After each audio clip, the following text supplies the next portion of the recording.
Black dollars matter and black business matter.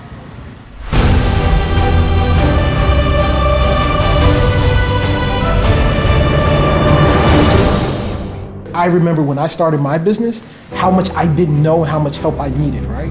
And now that I have all this knowledge, I can impart that on them. Right? The future of black entrepreneurship is vital for the transformation that's needed in our black communities. We have a lot of money and we spend a lot of money, but there's more money in enterprise and serving diverse communities. Non-black firms make 10 times the amount of revenue, and they're not specifically focused on their community, right? So we should be able to do the same, especially if much of our culture, our business ideas, and just fundamentally entrepreneurship is deeply embedded in our communities. We just need to be able to have the right pathways in order to be able to capitalize on that. But when you talk about black businesses, sometimes it does get reduced as to something that just serves a particular market.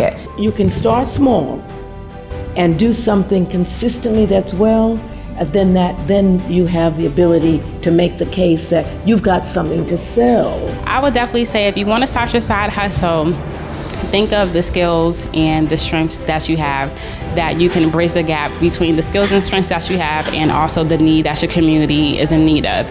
That's an example of solving a problem that's close to you, but also something that can grow and scale and serves a broad market. How do you use, save, build, spend? How do you live your life around your money?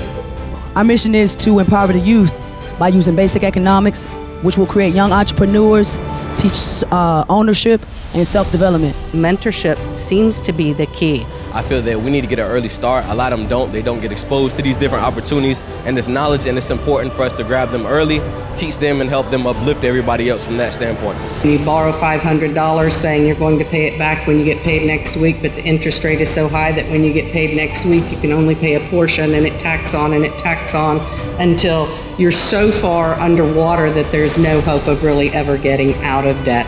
Debt for black families is higher in these other categories, so student loans and medical debt. The future of black entrepreneurship is one tech-driven and intentional. Give me a couple of days and let's figure out how we're going to help you get capital, because what you guys need is money.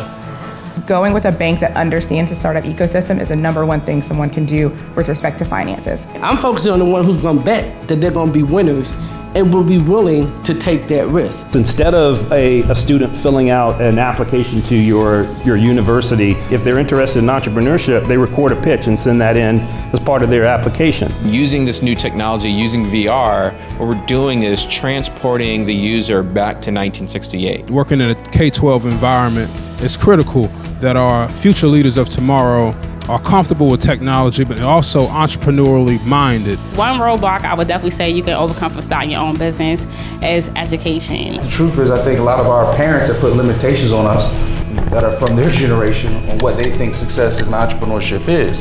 A lot of times we're pushed to getting higher degrees, and we're thinking we're supposed to work this 9 to 5 and be boxed in.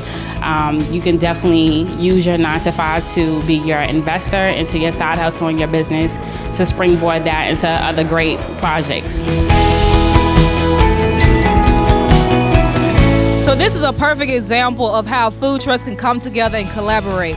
When businesses, black businesses in particular, collaborate across borders, the opportunity for economic growth and development is exponential. And now we got 3 food trucks lined up that can get patrons and clients they probably wouldn't have access to otherwise. Black-owned food trucks are taking the country by storm, and the best way that they can even grow and continue to develop are really strategizing and coming together. I just believe that it's going to boom, and it's going to be over $1 trillion industry just in general. I design all of the pieces that you see behind me, and I work with women in Sierra Leone who sew everything, and I work with artisans in Mali who of course produce all of our amazing jewelry, and I work with artisans in Ghana and Nigeria also.